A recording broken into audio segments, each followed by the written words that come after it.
অল্প সময়ের মধ্যে সারিয়াকান্দি মানব কল্যাণ ফাউন্ডেশন যে সামাজিক উন্নয়নমূলক কাজ করে এবং দিনের অগ্রযাত্রাকে অব্যাহত কিভাবে রাখা যায় সেই রকম কাজ করে এমন নতুন নতুন চমক দেখিয়েছে।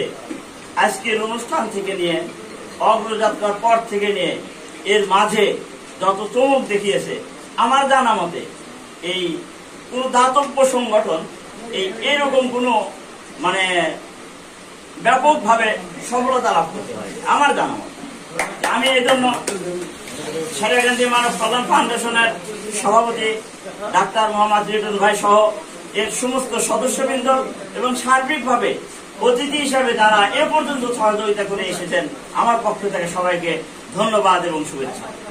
আমি শুধু একটি কথা বলতে চাই, এই সংগঠনের মূল লক্ষ্য হলো কিভাবে সমাজের অনাথ, অসহায়, দুস্থ শিশুদেরকে, দুস্থ মানুষদেরকে মানে তাদের অসহায়ত্ব দূর করে সামনে সচ্ছল জীবনযাপনে ফিরিয়ে আনা যায়, এই প্রচেষ্টায় তারা সর্বসময় অব্যাহত রাখে।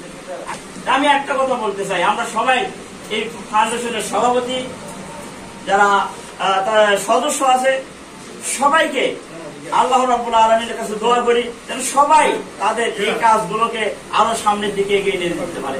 আমরা আমাদের যে সাহাবায়ে ইকরাম আছে তাদের কাছ থেকে একটা দৃষ্টান্ত আমরা শিক্ষামূলক হিসেবে গ্রহণ করতে পারি। হযরত উমর ফারুক রাদিয়াল্লাহু তাআলা আনহু তৎকালীন শাসন ক্ষমতায় ছিলেন, খলিফা ছিলেন।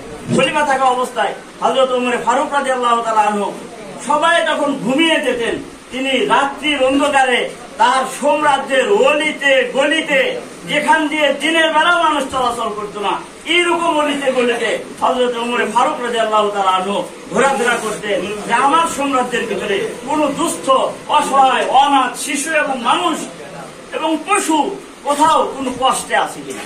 একদিন রাত্রে এরকম ভ্রমণে বের হয়েছেন, সবাই ঘুমিয়ে আছে, দেখতেছেন প্রত্যন্ত গ্রাম অঞ্চলের মধ্যে একজন মা চুলার উপরে পাতিল উঠিয়ে দিয়ে কি যেন লড়াচড়া করতেছেন, আর সন্তানেরা খুব কান্নাকাটি করতেছে।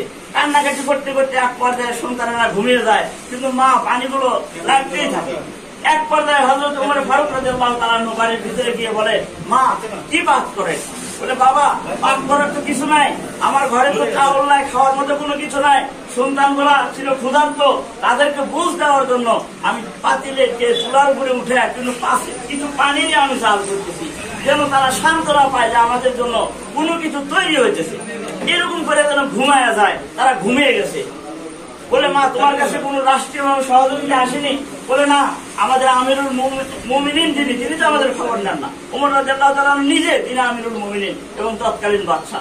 উমর রাদিয়াল্লাহু তাআলা বললেন যে ঠিক আছে মা, তুমি থাকো, আমি আসি।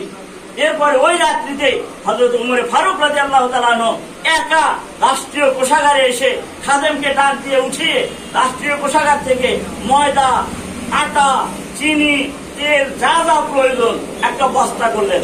বস্তা করে তৎকালীন খলিফা আমিরুল মুমিনিন অর্ধজাহানের খলিফা হযরত উমর ফারুক রাদিয়াল্লাহু তাআলা অর্ধজাহানের খলিফা হয়ে সেই বস্তাটা নিজের কাঁধে উঠিয়ে নিলেন এবং খাদেম তখন টানাটানি করতেছে, হুজুর আপনি অর্ধজাহানের খলিফা, আপনি এটা কি করতেছেন? আপনার কাজ করার জন্য তো আমি খাদেম, আমি রেডি, আমাকে যা বলবেন আমি তাই শুনবো, আমাকে কি করতে হবে এই বোঝা আমার কাঁধে দেন। উমর ফারুক রাদিয়াল্লাহু তাআলা আনহু বললেন, দেখো আল্লাহ রাব্বুল আলামিন আমাকে খলিফা বানিয়েছেন, এই সাম্রাজ্যের প্রতিনিধি বানিয়েছেন। জেনে রাখো আমার সাম্রাজ্যের প্রত্যন্ত গ্রাম অঞ্চলের অলিতে গলিতে মানুষ কেন একটা কুকুরও যদি না খেয়ে মারা যায় তাহলে তার জন্য আল্লাহর দরবারে আমাকে দাঁড় করানো হবে, আসামি হিসেবে দাঁড় করানো হবে এবং আগুনের শেকল করে আমাকে জাহান্নামে নিক্ষেপ করা হবে। সুতরাং আল্লাহর দরবারে আমার হিসাব আমাকেই দিতে হবে, তোমাকে না খাদেম। সুতরাং আমার বোঝা আমাকেই বহন করতে দাও। এই বলে হযরতে উমর ফারুক রাদিয়াল্লাহু তাআলা সেই বোঝাটা নিয়ে সেই দুস্থ অসহায় মানুষের মায়ের বাড়ি গেলেন এবং বললেন, মা আমাকে মাফ করে দাও, তুমি এইগুলো নিয়ে তোমার সন্তানাদিদেরকে তৃপ্তি সহকারে খাও এবং প্রয়োজনে আমি আবার তোমার এখানে আসবো এবং খোঁজ খবর নিব। আর মা তুমি আমিরুল মুমিনিনটা ভুল করছে তার জন্য মাফ করে দিও তাকে, তাহলে সে জান্নাতে যেতে পারবে। আর তুমি যদি মাফ না করতে পারো তাহলে সে জান্নাতে যেতে পারবে না। দেখেন একজন আমিরুল মুমিনিন হয়ে বলতেছে আমার সাম্রাজ্যের প্রত্যন্ত গ্রাম অঞ্চলের গলিতেও যদি একটা কুকুর না খেয়ে মারা যায়, এর জন্য আল্লাহর দরবারে আমাকে কাজ করে দাঁড় করানো হবে। সুতরাং আজকে সেই নির্দেশনাটা তো শুধু তাদের জন্য না, আমাদের জন্য। আমাদেরকেও বর্তমান যুগে তো ইসলামী খেলাফত নাই, কিন্তু সেই দায়িত্বটা আমাদের প্রত্যেকটা সদস্যের উপরে পড়তেছে। সুতরাং আমরা সমাজে যাই, যে যেভাবে যেখানে আসি, সেখান থেকে সমাজের দুস্থ, অসহায়, এতিম, অনাথ শিশুদেরকে, অনাথ পরিবারকে খুঁজে খুঁজে বের করে আমাদের সবাইকে ঐক্যবদ্ধ হয়ে তাদের সহায়তায় এগিয়ে আসতে হবে। এই ফাউন্ডেশনের মাধ্যমে আমরা আমাদের যতটুকু অনুদান পারি এই ফাউন্ডেশনের হাতে আমরা উঠাইয়া দিই। তারা, আমি যতটুকু জানি, তারা অত্যন্ত সততার সাথে তাদের কাজগুলো সম্পাদন করে থাকে।